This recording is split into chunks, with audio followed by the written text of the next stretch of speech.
Today is our 14th session of Atma Bodh.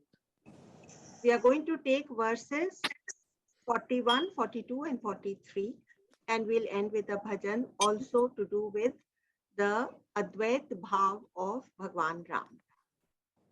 So we'll start with our invocation. One deep breath in.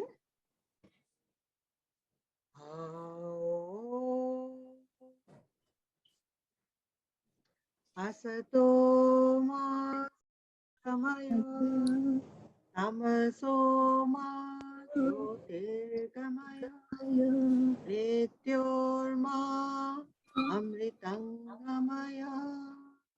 Om Shanti Shanti Shanti.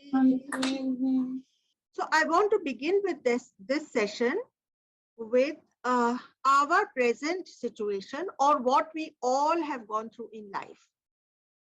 So when we started out to make our life our own, say at the age of 18, 20, then we all had these kind of questions. Who am I? Or what is the meaning of life? Do we exist after death? Or is there any existence after death? And the third question, which used to come repeatedly to us was, is there a God that is sitting as an immortal entity somewhere, keeping track of what we are up to? All these kind of various shades of these inquiries appeared in us at the beginning of our lives. But as we got entangled with the crisis one after the other, एक climax over हुआ नहीं कि second climax is ready to unfold itself in our life. तो फिर हम लोग इन सारे questions को भूल गए. But the thing to do is to never let go of these questions and to proceed wholeheartedly in this inquiry while attending to the practical businesses of life. तो मैं आपको एक एग्जांपल देती हूँ कि जैसे एक लेडी थी, तो उसने आध्यात्म भी सुन रखा था, वो अपने उसका गुरु भी था, वो डिवोटेड भी थी, उसको लाइफ में चेंजेस भी आए थे जैसे हमारी लाइफ में हम लोगों को महसूस हो रहे हैं. लेकिन क्या हुआ कि उसने एक बार अपने गुरु को चिट्ठी लिखी कि I am very grateful for the life that I have got and what you have made out of this life. But 1 month ago, I lost my dearest friend, and he was more than a friend because he was so caring and he was such a nice individual. He was, so talented and so creative that now a huge kind of hopelessness or sadness has engulfed me. और मेरे आंसू ही कभी नहीं रुकते. मैं कुछ भी करती हूँ तो मुझे वो याद आता रहता है. तो मुझे आप ऐसे पर उगा दीजिए मेरे अंदर कि मैं कहीं यहाँ से उठ करके कहीं ऐसी जगह चली जाऊं जहां पर कि ये सैडनेस के क्लाउड्स अपने आप डिस्पेल हो जाएं और मैं इनसे मुक्त हो जाऊं. तो मेरा सवाल है आप लोगों से कि क्या ये संभव है? क्या इस पर्सन के सैडनेस के क्लाउड्स डिस्पेल हो सकेंगे? अगर ये इसी तरह से बनी रही तो ये कहीं पर भी चली जाए, क्या इसकी सैडनेस खत्म हो सकेगी? क्योंकि ये जहां कहीं भी जाएगी वहां पर इसका मन तो साथ में जाएगा ही ना, चाहे दुनिया के किसी भी कोने में चली जाए, इसका मन इसके साथ में रहेगा.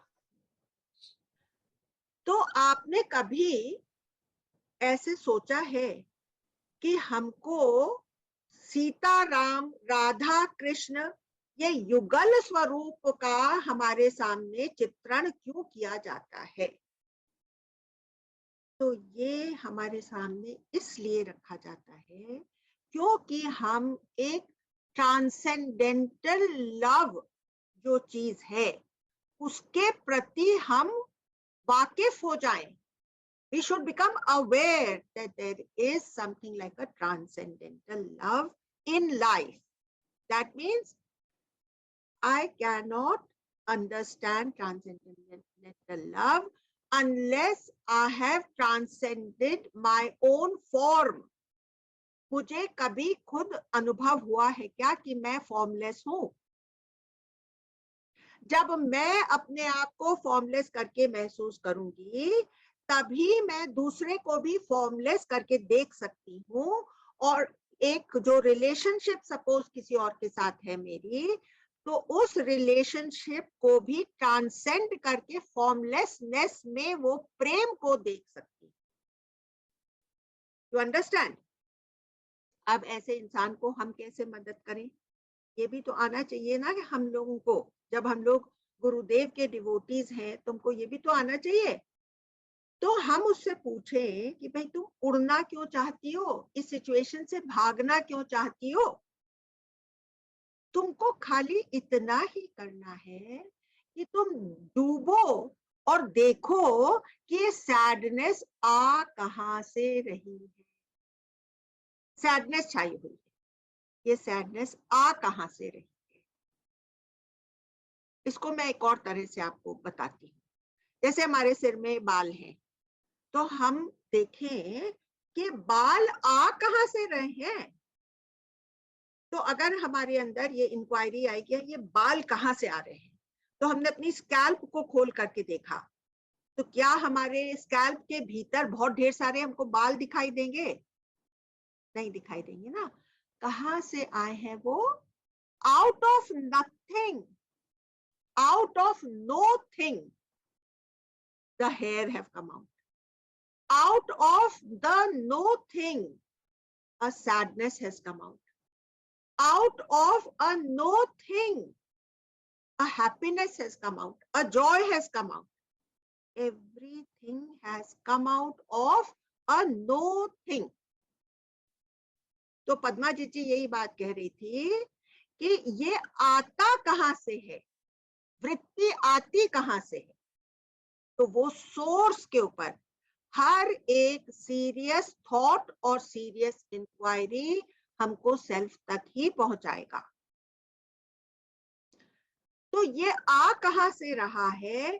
तो वो नथिंग। अब देखिए अब क्या होता है कि जब हम, अच्छा तो मैं नथिंग हूं, या ये जो सैडनेस है नथिंग है, तो इसका मतलब कि मैं क्या, ये मुझे कोई हेल्यूसिनेशन हो रहा है क्या? नहीं। फिर हमको अच्छा नहीं लगता है। शून्य, वैसे भी जो ब्रह्म का शून्य है वो सचमुच वॉइड नहीं है। It is filled with immense possibilities and immense creativity.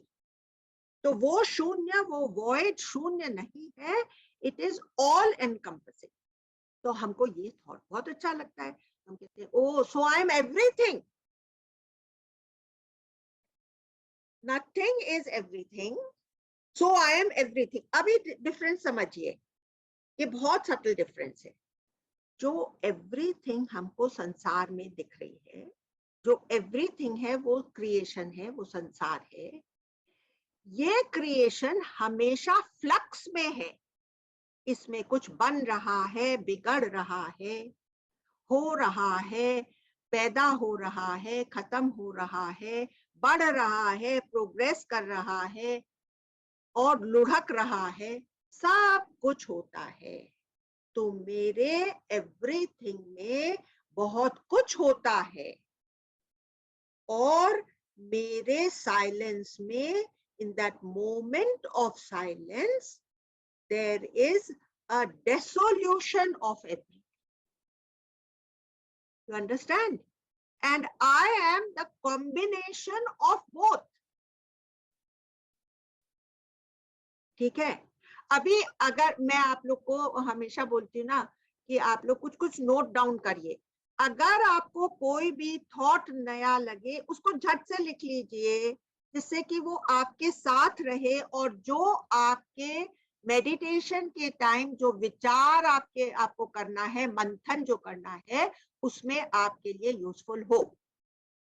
ठीक है? तो अब हम इसके आगे बढ़ते हैं और 41st श्लोक लेते हैं।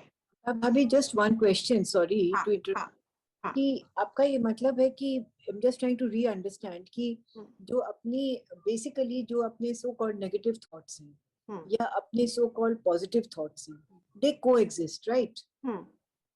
That's what you mean, isn't it? They coexist, but they are both emerging from that nothingness. Yeah, they're both from the same source. वो सब वृत्तियां है ना, पद्मा जी ने बिल्कुल, बताया, हाँ, वो सब हाँ, वृत्तियां हैं। हाँ, वो वृत्तियां कहाँ से पैदा होती हैं?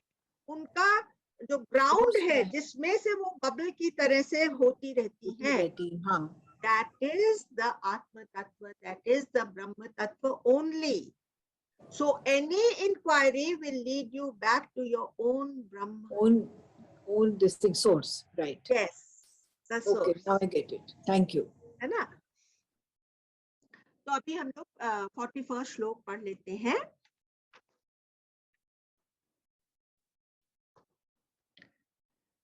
ज्ञात्री ज्ञान ज्ञेय भेदः, कोई मेरे साथ रिपीट करेगा प्लीज? ज्ञात्री ज्ञान ज्ञेय भेदः, चिट्ठी बोल। ज्ञात्री ज्ञान ज्ञेय भेदः परे न आत्मनि विद्यते, परे न आत्मनि विद्यते। चिदानंद एक रूपात वात, चिदानंद एक रूपात दीप्यते स्वयं एव हि, दीप्यते स्वयं एव हि, दीप्यते स्वयं एव हि, या कुछ जगह इसको दीप्यते स्वयं एव तत् ये भी कहा लिखा जाता है। हमारे यहाँ उसमें हमारी पुस्तक में दीप्यते स्वयं एव ही लिखा हुआ है। अब मैं इसका मीनिंग पढ़ देती हूँ। There is no distinctions such as the knower, knowledge and the object of knowledge in the Supreme Self, since it is of the nature of homogeneous consciousness and bliss. The self has no such distinctions within itself. It shines by itself. आत्मा self effulgent है, वो अपने आप चमकती है। क्या बोल रहा है कि ज्ञाता ज्ञान ज्ञेय भेद, ये तीन भेद हैं। अगर मैं अगर मुझ में नोअर है, ज्ञातृत्व है, अगर मेरी कॉन्शियसनेस में एक नोअर है तो एक सब्जेक्ट है, तो उसका ऑब्जेक्ट ज्ञेय भी होगा और नॉलेज भी होगी। अगर मैं ये जानता हूं कि मैं एक नोअर हूं, तो there is an object to be known and there is the gyan also along with it. तो तीनों चीजें हैं, subject, object and the knowledge. तो आप लोग को याद है जब हम लोगों ने मेडिटेशन करा तो हम लोगों का अनुभव क्या हुआ था? आइदर मनीषा और Rekha ji, one of them had said कि there is no listener here, listening is happening but listener is not there. याद है आप लोग को? Listener was absent, the person who is listening was absent. So when you are in connection with your Atma Tattva, the person dissolves. And the purpose of meditation is that there should not be a meditator left. मैं meditation कर रहा हूँ. Is there something intrinsically wrong with this statement? मैं meditation कर रहा हूँ. This statement itself is fault. हाँ Jiji, yes, you say? This is wrong.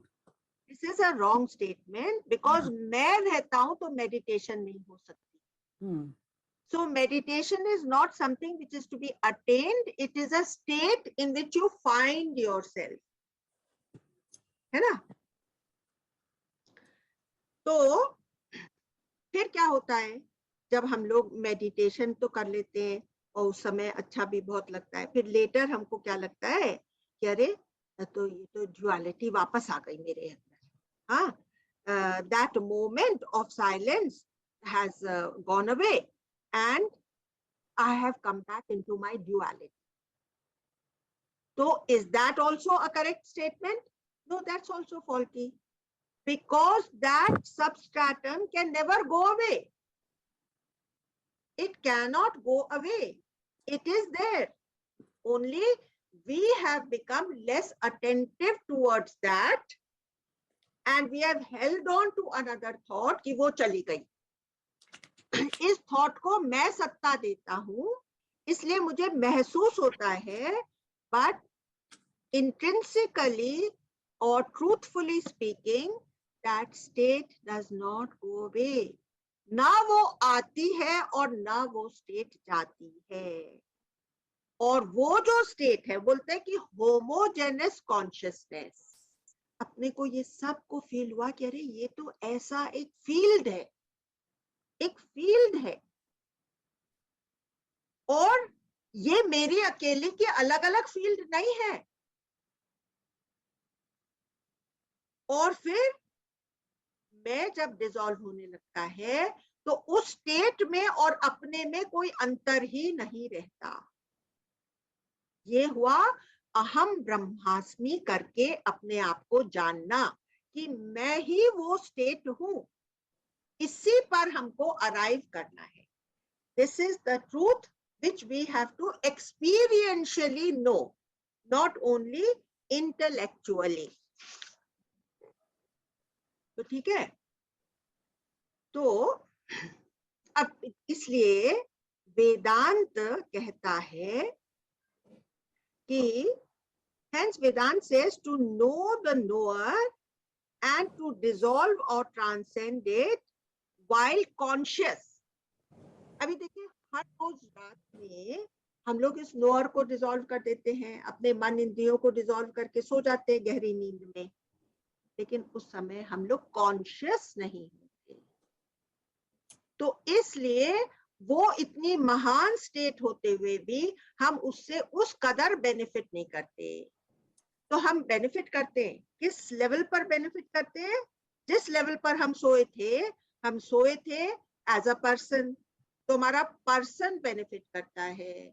हम रिजुविनेटेड फील करते हैं, वहां उससे उठने के बाद हम फ्रेश फील करते हैं, हमारी बॉडी का रिपेयर वगैरह हो जाता है. लेकिन अगर हम कॉन्शियसली उस फील्ड में अपने को बना करके रखें तो हमारा मन रिपेयर हो जाएगा. अब देखिए, मैं एक बहुत इंटरेस्ट, हाँ बोलिए. सॉरी अमला भाभी, इसका मतलब है कि जब अपनी निद्रा में सोते हैं, हाँ, अपन ये संकल्प करें क्या कि हमको माने क्या, आपका एक बार इस पॉइंट को फिर से क्लैरिफाई करिए, थोड़ा सा कंफ्यूजन है नहीं, इसको देखिए, लेकर के. जब हम सोते हैं ना, हाँ तो जी, हम बॉडी को पूरा रेस्ट मिल जाता वो है, तो मिलता है, बॉडी अपने ऑर्गन्स रिवाइटलाइज रिजुविनेट हो होते हैं, जाती सेल्स है, बिल्ड अप होते हैं. हाँ और जी, बॉडी के अंदर रिपेयर और तो recharging and recreation of the cells, ये सब चीज हो जाता है. हाँ जी. तो वो तो हुआ नींद का समय, वो भी हमारे लिए बहुत ही इम्पोर्टेंट है. लेकिन जब हम लोग मेडिटेशन करते हैं, मंथन करते हैं, आत्मचिंतन करते हैं, उस समय भी हम लोग सब ने अनुभव कर रखा है कि हम लोग को नींद आ जाती है. उस ठीक है. समय हम लोग को नहीं सोना है. वो 10-15 मिनट, खाली 10-15 मिनट, ज्यादा से ज्यादा, मैंने तो आप लोग को 5 ही मिनट कहा है. और आज भी मैं at the end I am going to just take a 5 minute meditation with you all, just 5 minutes. I want you to actually experience कि 5 मिनट में क्या नहीं हो सकता. You understand?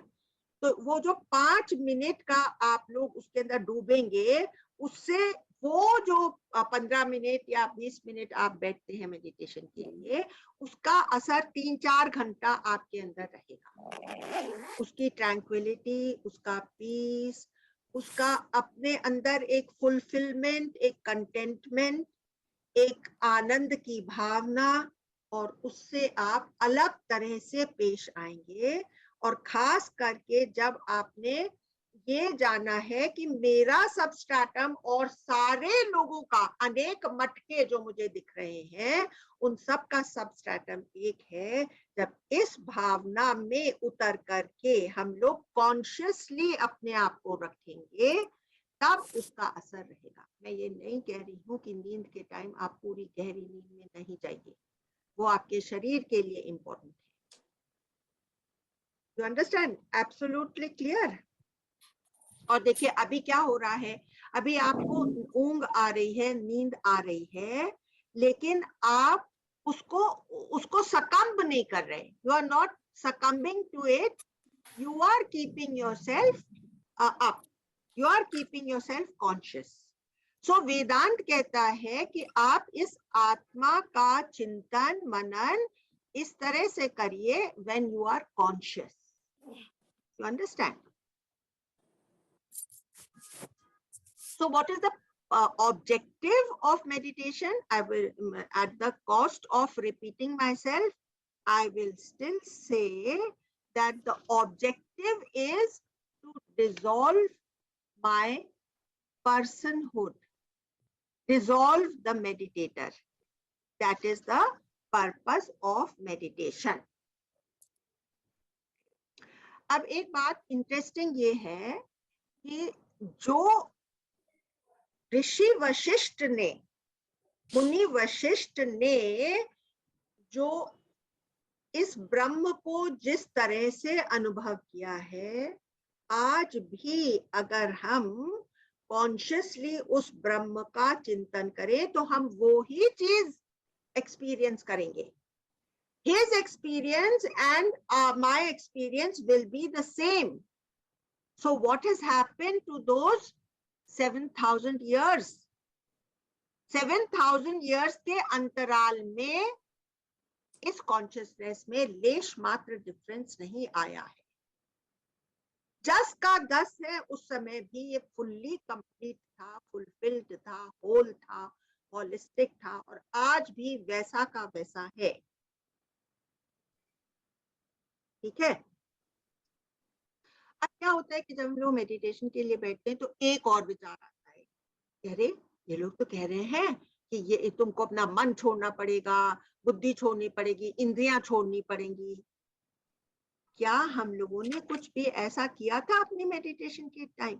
थोड़ी सी देर के लिए उनको बाजू में रखा था और हमारे अंदर उफ वो हवस है, अक्वायर अक्वायर. पूरी जिंदगी हमने अक्वायर किया है, पूरी जिंदगी हम लोगों ने सब कुछ मन और इंद्रियों के द्वारा अनुभव किया है. तो अब हम कहते हैं मैं मन छोड़ दूंगी, इंद्रियां छोड़ दूंगी तो मैं क्या करूंगी, मैं तो बिल्कुल बेकार हो जाऊंगी. लेकिन in order to gain something, you have to lose something, you have to drop something, and then you become the biggest gainer of all times. दूसरी बात है कि मुझे प्रैक्टिकल लेवल के ऊपर तो कुछ भी गिव अप करना ही नहीं रहता. खाली मेडिटेशन के समय आई एम द मेडिटेटर, ये थॉट को छोड़ना है, क्यों? और वो अपने आप छूट जाता है. जैसे ही हम जरा सा गहरा उतरते हैं, वो थॉट ही नहीं रहता. आई एक एग्जिस्टेंस का थॉट रहता है, पर्सन का थॉट तो रहता ही नहीं है, जो कि हम लोगों ने खुद भी अनुभव किया है. अब इसको एक और तरह से मैं आपको बताती हूँ. जैसे कि सूर्य जब प्रकट होता है तो चंद्रमा दिखाई देता है, जो कि चंद्रमा रात में इतनी जोर से चमक रहा था, पूर्णिमा का चांद था. लेकिन सूर्य के आते ही वो प्रकट नहीं, दिखाई नहीं पड़ता. तारे भी नहीं दिखाई देते, न तारे दिखाई देते हैं और न चंद्रमा दिखाई देता है. जहां आत्मा का प्रादुर्भाव होगा वहां सब अस्त और जगत भी अस्त, सब कुछ अस्त हो जाएगा और जगत भी तुम्हारा अस्त हो जाएगा. ये आत्मा के सूरज की बात है. जैसे कि फिजिकल सूरज के अपीयर होने से चंद्रमा और तारे नहीं दिखाई देते, ऐसे ही आत्मा के प्रादुर्भाव होने से जगत नहीं दिखाई देता. जगत नहीं दिखाई देता का क्या मतलब, ये जगत की इंपॉर्टेंस हमारे लिए नहीं रह जाती। They sink into insignificance. आज मुझे फलाने ने ऐसा ऐसा शब्द बोल दिया, it will sink into insignificance, मैं उसको तूल ही नहीं दूंगा। इंद्रियों का उदय और मन का उदय कब होता है? जब भी इंद्रियों का उदय होता है और मन का उदय होता है तो आपने आत्मा की हत्या कर दी। आत्मा की हत्या, उसका कितना बड़ा पाप होगा? गो हत्या का इतना बड़ा पाप है, आत्मा की हत्या का कितना बड़ा पाप है? जो इंद्रियों में जीते हैं वे आत्मा के हत्यारे हैं, जो सेंस प्लेजर्स के थ्रू के ऊपर भागते हैं। मुझे तो जैसे जिज्जी कह रही थी कि आकाश का नीलापन दिखता है, तो जब मुझे असलियत मालूम पड़ गई तो मैं नीलेपन को देख करके भी अनदेखा कर दूंगी। ये नहीं है कि मुझे नहीं, जिसने आत्मा को प्रकट कर दिया उसके मन और इंद्रियां निर्बल हो जाते हैं। आप मुझे बताइए, एक बार आत्मा प्रकट हो गई तो क्या छाती पर चढ़ करके बैठेगा वो? क्या मेरी इंद्रियां छाती पे चढ़ करके बैठेंगी या वो अपने आप खो जाएंगी, दिखाई तक नहीं पड़ेंगी? तू जाग के देख, जहां है, कहाँ है इंद्रियां और कहाँ है मन और कहाँ है संसार? ज्ञान ज्ञाता ज्ञेय तीनों के तीनों उसी समय खत्म हो जाते हैं। उस अवस्था में ये तीनों रह ही नहीं सकते। ब्रह्म काल में ये सब अपने आप खो जाते हैं। सूर्य जब हमारे सामने नहीं है तो तारे और चंद्रमा प्रकट होते हैं। इसलिए क्या बोलता है, हमेशा सूर्य को अपने सामने रखो, सूर्य की याद में रहो, सिमरो, उसको सिमरो, अपने आत्म तत्व से अपनी नजर मत हटाओ।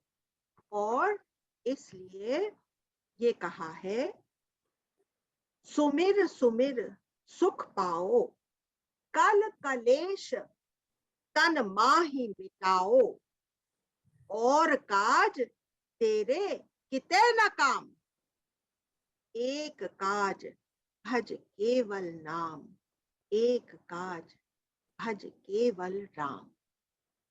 एक ही तुम्हारा काम है कि तुम उस आत्म तत्व को कभी न भूलो, उसी तरह से तुम इसमें स्थित प्रज्ञ हो जाओगे। और आगे वाले श्लोक में बहुत ही खूबसूरत मेटाफर दे करके, उपमा दे करके शंकराचार्य ने हमको समझाया है।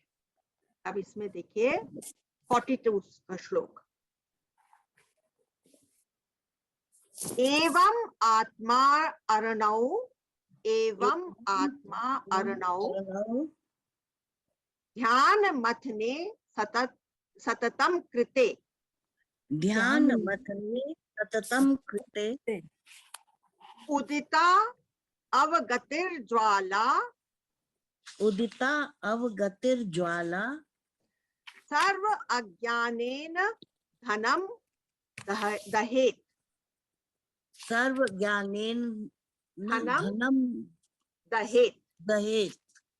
हाँ, दहन हो जाएगा, जल जाएगा। अब यहाँ पर एक बहुत ही सुंदर बात बताई है कि पुराने जमाने में तो उन लोग के पास माचिस नहीं होती थी ना।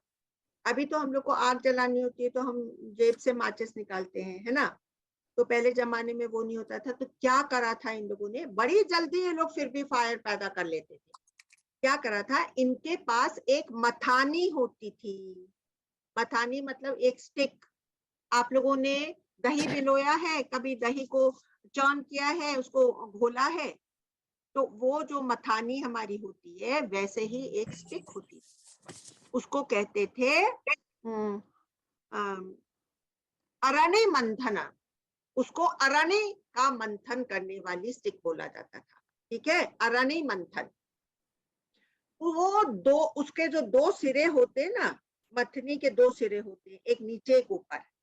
तो ऊपर वाला सिरा एक हॉलो सा लकड़ी का बोल बना लेते थे, बोल नहीं रहता था, एक हॉलो कर लेते थे लकड़ी, एक सिरा उसके अंदर डाल दिया और दूसरा सिरा दूसरी हॉलो करी हुई लकड़ी में डाल दिया और बीच में है ये मथानी जो कि हमको रगड़नी है, और पास में क्या रखते थे, थोड़ी सी सूखी घास रखते थे। अब वो अरणि मंथन से जो स्पार्क्स पैदा होते थे और वो बहुत जल्दी हो जाते थे, ये मैं आपको बताती हूँ। तो जो स्पार्क्स पैदा होते थे जल्दी से उठा करके वो सूखी घास उसमें डाल देते थे, तो आग हो गई वहां पर। आपके पास live fire, in 2 minutes you get the live fire. Okay, so what is all this symbolic of, ये मैं आपको समझाती हूँ कि जो ऊपर वाली ये जो दो हैं जो कटोरी माफक हम बने हुए हैं, ये ऊपर वाली तो हमारी आत्मा है और नीचे वाला हमारा ही अहंकार है। तो my small I and my capital I, जो जीव है और जो ब्रह्म है, जो अहंकार है और जो ब्रह्म तत्व है, उसके बीच में वो स्टिक है जिसको रगड़ने से स्पार्क्स जब पैदा होते हैं, और जो सूखी घास है वो हमारे अंदर की इग्नोरेंस या अविद्या, सूचक of, symbolic of the ignorance that lies within us, उसको जब हम जला देते हैं तो खुद ही ईंधन बन जाता है। वो ही खुद ईंधन बन करके और दहन हो जाती है, सब जल जाता है, और फिर मेरा ही वो अहंकार कैपिटल आई में ट्रांसफॉर्म हो जाता है। The small I becomes the capital I. ये है, इतना खूबसूरत ये सिमिली दी है कि जैसे दो तरफ वो है और बीच में मथ रहे हैं, और यही मंथन का दूसरा नाम हम लोगों की इस भाषा में ये है श्रवण, मनन और फिर निधिध्यासन। तो हम लोगों ने जब इस आत्मा के बारे में कुछ थोड़ा बहुत भी जाना और फिर उसके ऊपर खुद ही साइलेंटली बैठ करके मंथन किया, तो हमारा अज्ञान अपने आप दहन हो जाएगा। Our ignorance will automatically get extinguished with its own fuel. का मतलब अभिमान नहीं है। हाँ, अहंकार मतलब यहाँ पे अभिमान नहीं है। अहंकार मतलब शरीर से तादात्म्य अर्थात जीव। हाँ, अहंकार, अभिमान क्या होता है, मैं मेरा। अहंकार क्या होता है, मैं ही तो सब कुछ कर रहा हूँ, ये है अहंकार। और अभिमान क्या है, मैं मेरा, ये मेरा है इसलिए मुझे प्रिय है। तो ये है डिफरेंस, और ये दोनों ही एक साथ ही गलते हैं। जब अहंकार गल जाता है तो अभिमान किस बात का है कि नहीं। जब मैं ही नहीं रहा तो फिर कौन सी, ना रहेगा बांस ना बजेगी बांसुरी, है ना। अम्मा भाभी, अभिमान और अहंकार कुछ कजन्स के जैसे नहीं है क्या? किसके जैसे? कजन्स के जैसे, माने सिबलिंग्स कजन्स के जैसे। हाँ, लेकिन अहंकार पहले आता है, फिर उससे जुड़ा हुआ अभिमान आ जाता है। कजन से तो है, बिल्कुल माने राइट। एक आता है उसके बाद दूसरा फॉलो करता है इन अ वे। एकदम एकदम। तो अभी ये तो फिर वो क्या कहता है, अहंकार कहता है, अहंकार डरता है कि मैं तो, अरे मैं कैसे ये करूं, ये तो ये लोग बड़ी बात कह रहे हैं कि ये छोड़ दो वो छोड़ दो।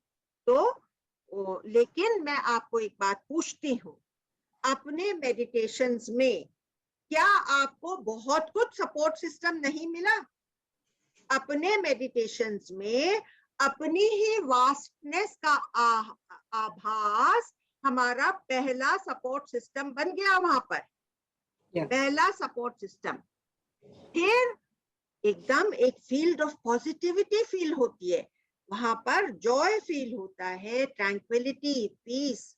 The perfumes which come out of that state, these are our perfumes. The feeling of joy, those are our support system. That is the perfume which emerges out of that meditation. जैसे जरा सा hollow and empty हुए, peace, tranquility और lightness of the heart. तो क्या छोड़ा आपने? आपने तो अपना बोझ छोड़ा, अपनी आइडेंटिटी छोड़ी। जो कुछ आपको सहज वे में आराम से जीने का जीने नहीं दे रही थी, उन चीजों को आपने छोड़ दिया। अब देखिए, एक कुछ और चीजें भी हम कर सकते हैं अपनी लाइफ में जिससे कि हमारा रास्ता आसान हो जाए। तो पहला तो ये है कि वेदांतिक मेडिटेशन के बिना आपका रास्ता थोड़ा सा ऐसा रहेगा कि या तो फिर आप मंत्र पढ़ते रहेंगे या फिर आप उपासना करते रहेंगे, भक्ति में चले जाएंगे, उन सबसे आपको फायदा होगा। लेकिन आपका काम पूरा तभी होगा जब आपने अहम ब्रह्मास्मि को समझा आपने। तो अब वो कहता है कि अगर तुम अपना जीवन मॉरली अपराइट रखो तो क्या होगा कि तुम कहीं भी, अभी देखिए अगर मैंने कोई भी धोखाधड़ी करी है अपने बिजनेस में, तो मेरा जीवन तो उलझ जाएगा ना। फिर मुझे डर बना रहेगा कि अरे कहीं कोई पकड़ ना रहे, अरे कोई इनकम टैक्स वाले आकर के ये ना पूछे। अगर मेरा जीवन मॉरली अपराइट रहा, अगर मैंने सच्चा सीधा रास्ता पकड़ा, तो मेरे जीवन में एंटेंगलमेंट्स नहीं रहेंगे, तो मैं जल्दी से बढ़ पाऊंगा। अगर मैंने अपनी जरूरतों को इतना नहीं बढ़ा दिया, इसलिए simple living and high thinking की बात करते हैं, है ना। तो एक हुआ morally upright life is a big advantage because my mind will not have too much pressures on it. दूसरा, अगर मैं कर्तव्य कर्म के रास्ते पर चलूं, तो क्या होता है, पतंजलि योग सूत्र में है कि सत्यवादी होना और कर्तव्य का राह पकड़ करके रखना, तो मैं कर्म बंधन में ही नहीं आ सकता। मेरी अंतरात्मा को ये मालूम है कि ये तो हर हालत जो उसने कह दिया उसके ऊपर ये टिक के रहेगी, तो उसमें मेरे ऊपर कर्म नहीं बनते। Can you imagine something like that? कर्मों के जाल में मैं नहीं फंसती। कर्तव्य कर्म और सत्यवादी के राह पर चलने से मुझे मुझे कर्म बांधते नहीं हैं। ये दोनों चीजें अपने जीवन को सुलझा करके रखती हैं। और फिर अमला भाभी एक बार फिर से समझाइए कि कर्तव्य को बांध के इसका मतलब आपको जो एक माने एक कर्तव्य जिसको आप कैसे एक्सप्लेन करेंगे कि अपने जैसे सपोजिंग आज अपनी लाइफ को एग्जांपल लें कि आज अपने एक हाउसवाइफ भी हैं, एक स्त्री भी है, एक माँ भी है, एक अपने जो भी फील्ड में काम कर रहे हैं वो सब है। तो उसको सुचारू रूप से करना और फिर उसमें वो करना, आपका एक बार इसको एक्सप्लेन करिए प्लीज। उसको सुचारू रूप से करना, हाँ जी, मुझे बांधता नहीं है अगर मुझे साइमल्टेनियसली ये याद रहे कि मेरे रूट्स वो ब्रह्म तत्व है। मैं अपने आत्मा के भाव में टिक करके अपने कर्तव्य के मार्ग पर चलती रहूं, तो मुझे कुछ भी बांध नहीं सकता। अरे वो बहुत जरूरी है आत्मा में टिक करके, नहीं तो फिर आत्मा में टिक करके। आत्मा में टिक करके नहीं करूंगी तो फिर अहंकार आ जाएगा, अरे मैंने वही, तो इतने कर्तव्य अच्छा वो अब समझ में आ गया कि वो मैंने तो आत्मा के उसमें टिक के रहना पड़ेगा, उसमें टिक करके रहना पड़ेगा। हाँ। तो क्या कहते हैं कि जो कर्म योगी होते हैं ना, जैसे कि भाई मैंने तो कर्म की सामाजिक कर्म की राह पर, हमारे लिए भी बहुत जरूरी है कि सवेरे काम शुरू करने के पहले हम आत्मचिंतन करें और शाम को भी हम 15 मिनट आत्मचिंतन करें, तो हम उसमें रूटेड हो जाएंगे। रूटेड हो करके मैंने चाहे समाज का कार्य करा, चाहे गृहस्थ में कर्तव्य का करा, चाहे मैंने सत्यवादी होने का काम होने का रास्ता पकड़ा, मुझे कुछ भी नहीं बांध सकेगा, कर्म मुझे बांध नहीं सकते। You understand? आत्मा अपनी पूरी ल्यूमिनोसिटी में महसूस होती रहेगी। अहंकार वाला I is replaced with the capital I. You understand? तो अब मैं आपको एक और ये सुनाती हूँ. See, at present we are living with the knowledge I am body. But Atma Bodh has given us the correct विपरीत ज्ञान. क्या ज्ञान दिया है कि मैं आत्मा हूँ, विपरीत ज्ञान, और मुझे आत्मचिंतन से उस विपरीत ज्ञान को विपरीत भावना में कन्वर्ट कर लेना है.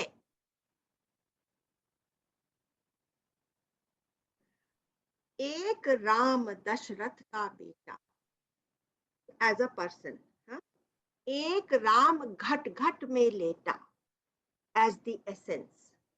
एक राम का सकल पसारा, आई एम एवरीथिंग, सकल पसारा मेरा ही है.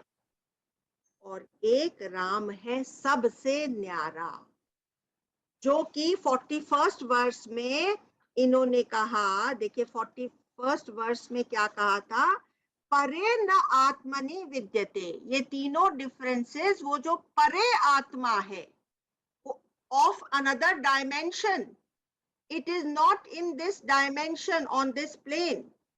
उस परे आत्मा, वो सबसे न्यारा है, वो राम सबसे न्यारा है. तो हमारे ये चारों अनुभव होने चाहिए. एक राम दशरथ का बेटा, एक राम घट घट में लेटा, एक राम का सकल पसारा, और एक राम है सबसे न्यारा. You understand? अब एक बहुत ही खूबसूरत एक और एग्जाम्पल आपके सामने 43rd वर्ष में आता है. अरुणे नेव बोधेन पूर्वं संतमसे हृते तत् आविर्भावे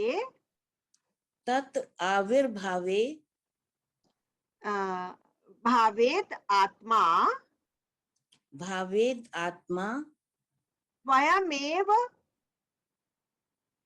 स्वयमेव अंशुमान इव.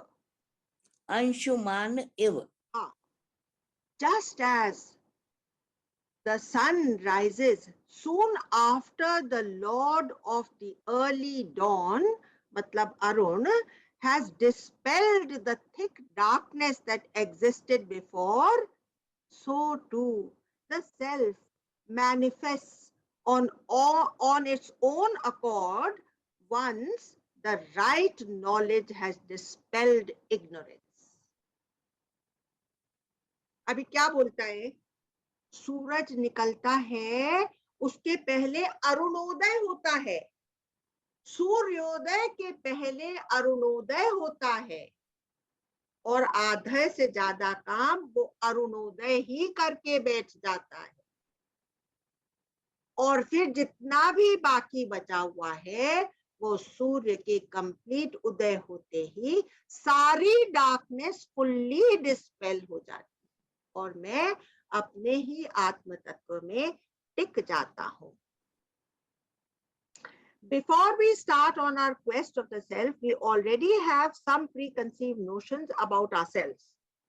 These notions have built up after many lifetimes of a certain false way of thinking.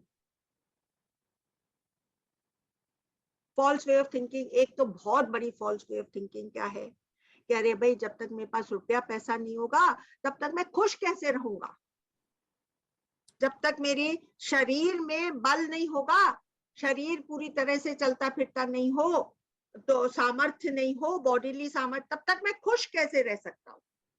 तो अब मैं याद दिला देना चाहती हूँ आप लोग को वो कहानी, जो कि वो एक छोटे 15-16 ईयर ओल्ड बच्चे, जिसके की पैर ही नहीं थे, और वो हरे राम हरे कृष्ण के मंदिर में और जूता रखने का काम करता था, और हर 15 मिनट से भगवान का नाम वो इतने आदर भाव से बोलता था कि हे भगवान तेरी करुणा अपरंपार है, तूने मुझे क्या नहीं दिया, और इतना खुश इतना खुश. तो अमिताभ शाह का मैंने आप लोगों को डिस्कोर्स सुनाया था कि नहीं, तो अमिताभ शाह कहता है कि जब मैंने उसको देखा और उसकी हालत देखी, मैंने उससे पूछा कि भैया तुमको कुछ वेतन भी मिलता है? तो बोले मुझे वेतन क्यों चाहिए, मुझे खाना पीना देते हैं ना, और मुझे एक साफ पलंग मिलता है सोने के लिए, तो मुझे और क्या चाहिए, इससे ज्यादा तो मुझे कुछ चाहिए ही नहीं, मुझे तो भगवान ने सब कुछ दे रखा है। तो इसके मन में आया कि भाई मैं इसके लिए कुछ भी करके कुछ तो 7-8 हजार रुपए का इसका वेतन इसके लिए वो करूं, कुछ ऐसी इसको नौकरी दिलवाऊं। तो उसने एक अनाथ आश्रम में बात करी और वहां पर उसको नौकरी भी मिल गई। ठीक है, अब इसके हाथ में 7-8 हजार रुपया आने लग गया।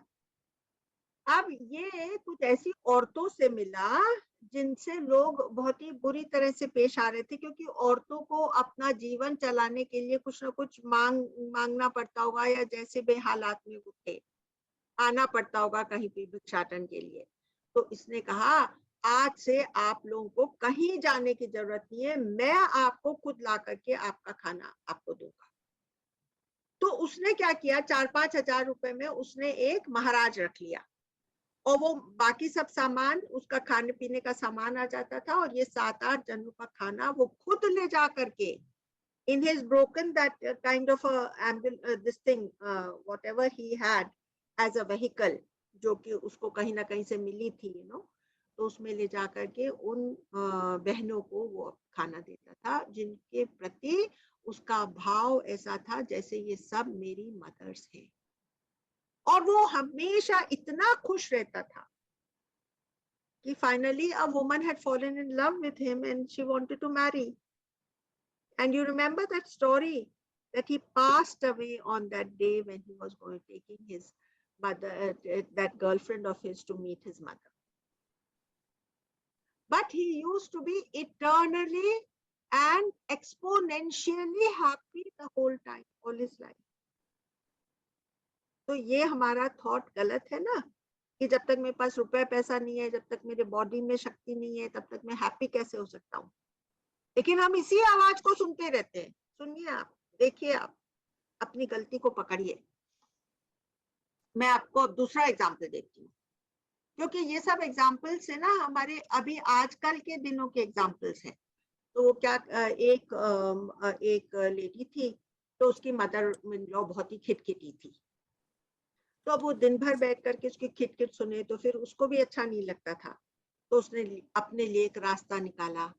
तो क्या रास्ता निकाला कि उसके बच्चे तो स्कूल चले जाते थे और हस्बैंड वो ऑफिस में चले जाते थे, तो ये एक अनाथ आश्रम में जाकर के वहां पर सेवा कर।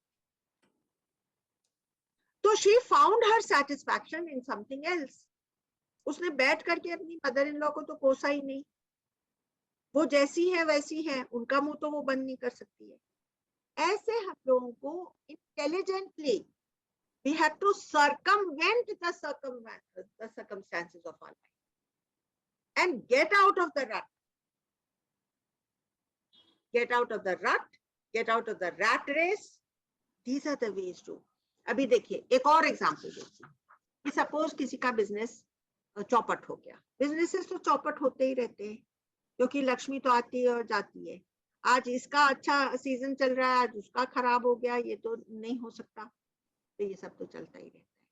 तो वो उसने क्या किया, ठीक है भाई बिजनेस चौपट हो गया, तो पूरे अपने दम लगा करके उसने अपना बिजनेस संभालना शुरू कर दिया।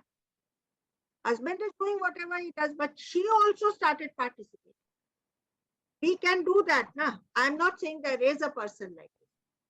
I am saying not anybody, when a calamity befalls, we do not have to feel that we are incompetent.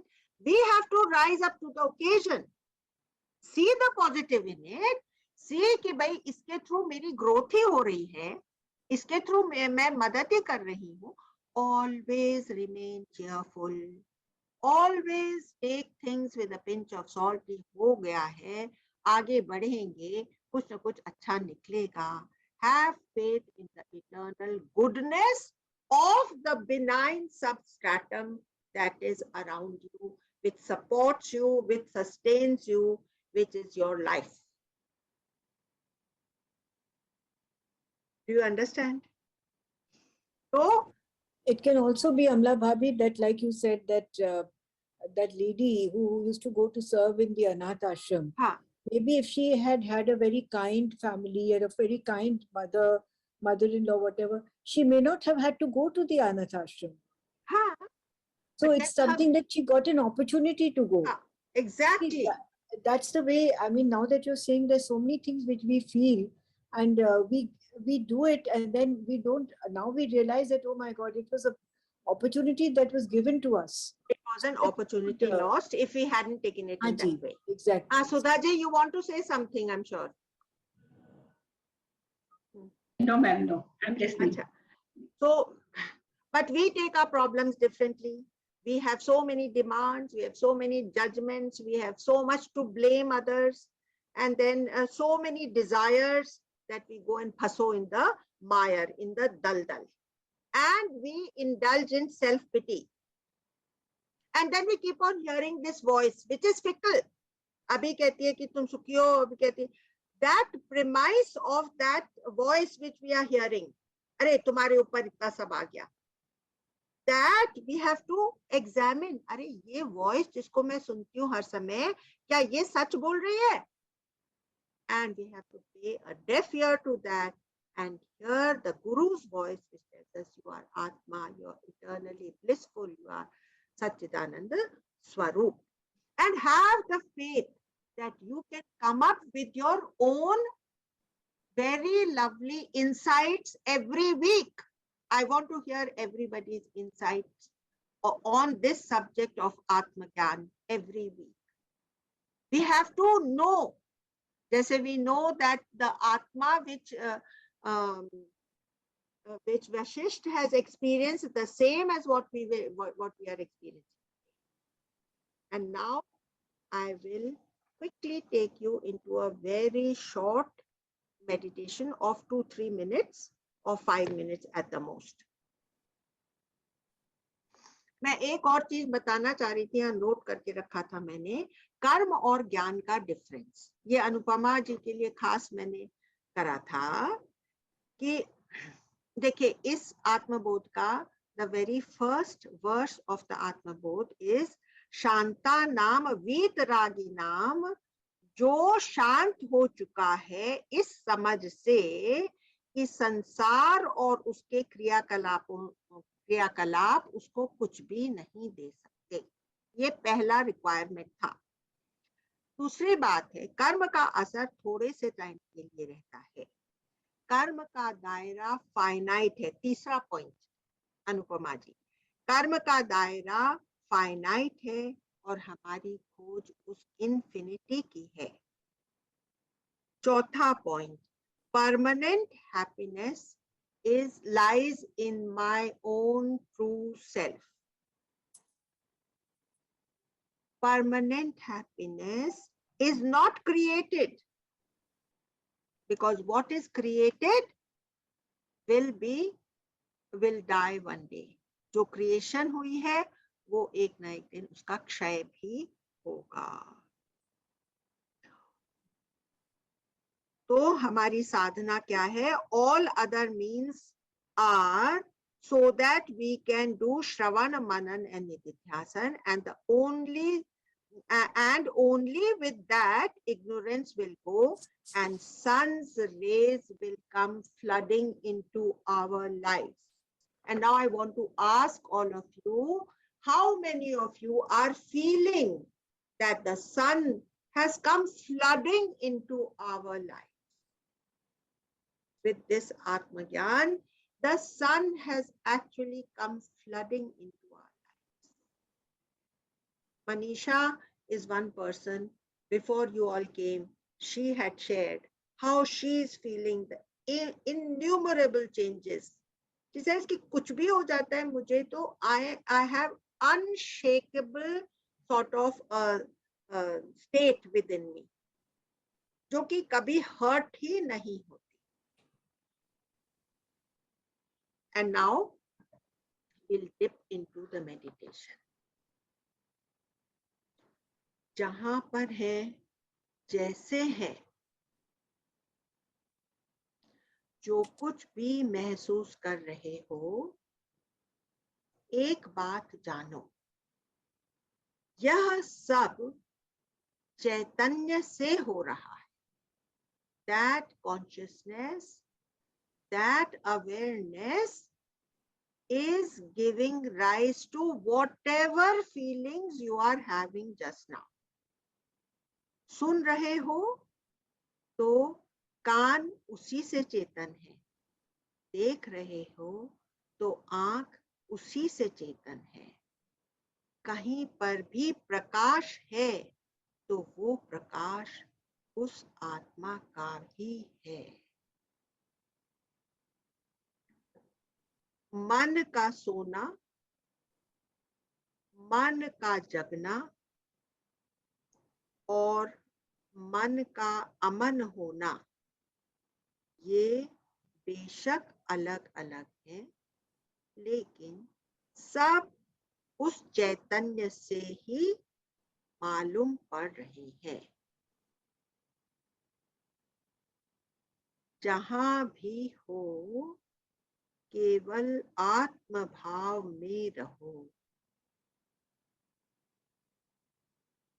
जब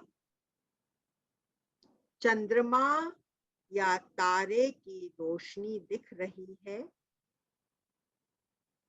तो संसार आ जाता है. अगर चैतन्य में कुछ देख रहे हो तो जगत में आ गए.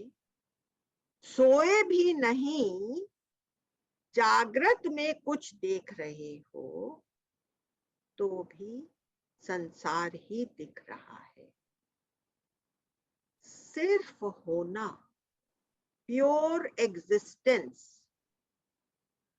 है, वो जो है पना है. इस तरह के ध्यान में क्रिया ही नहीं है, इंद्रियों का विषय ही नहीं है, केवल चैतन्य की उपस्थिति. चैतन्य हाजिर, एक प्रेजेंस. इस प्रेजेंस में न देश है, न काल है, न वस्तु है, सिर्फ चैतन्य का सूर्य है. इस चैतन्य में कोई दुविधा नहीं है कि मुझे किसी को जगाना है, सिखाना है, कोई चीज फिक्स करनी है. कोई तरह की वेटिंग नहीं है. कोई नेक्स्ट अब क्या होगा इसका एहसास नहीं है. देखने सुनने का चक्कर नहीं है. इसलिए इंद्रियों की जरूरत नहीं है. इसे कुछ जिंदगी में बनाना ही नहीं है तो मन बुद्धि तो एक तरफ पड़ी है. बिना बुद्धि के चैतन्य में, बिना वृत्ति के चैतन्य में, एफर्टलेसली कॉन्शियसनेस में. कौन है? मैं तो डिसॉल्व हो गई. जहां भी प्रकाश है मैं ही हूं. आत्मा ही आत्मा है. विषय करण सुर जीव समेता, सकल एक ते एक सचेता. सब कल सकल प्रकाशक जेई, राम अनादि अवधपति सोई. इसका मतलब विषय, सेंस प्लेजर्स, और सेंस इंस्ट्रूमेंट्स, ये सब किससे जीवंत हैं? उस राम तत्व से।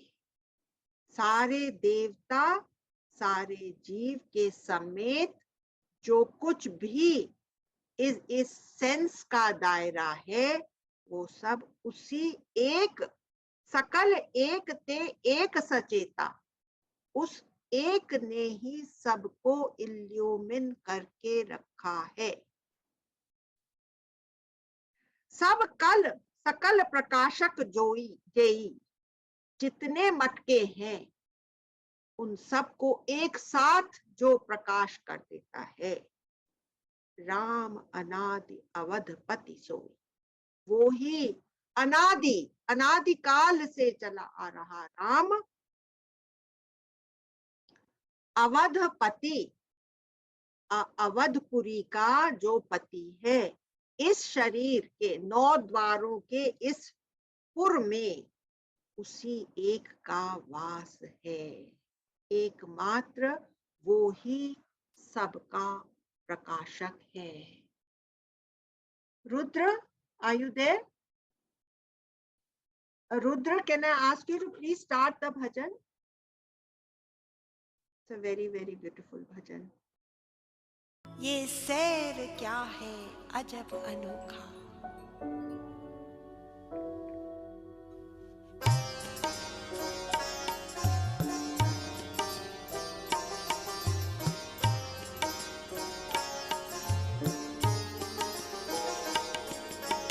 ये सैर क्या है अजब अनोखा, के राम मुझ में मैं राम में हूँ।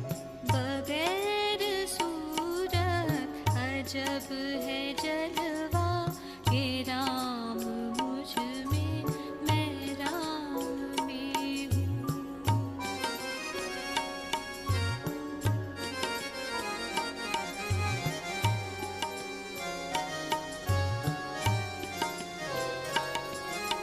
ज़माना आईना राम का है, हर एक सूरत से है वो पैदा, जो चश्मे हक भी खुली तो देखा, जो चश्मे हक भी खुली तो देखा, कि राम मुझ में मैं राम में हूँ।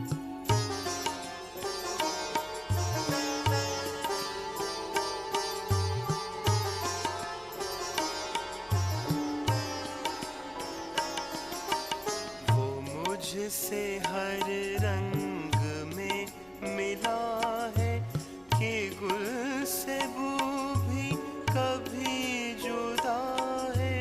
हुबाबो दरिया का है तमाशा, हुबाबो दरिया का है तमाशा, के राम मुझ में मैं राम में हूँ।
मैं राम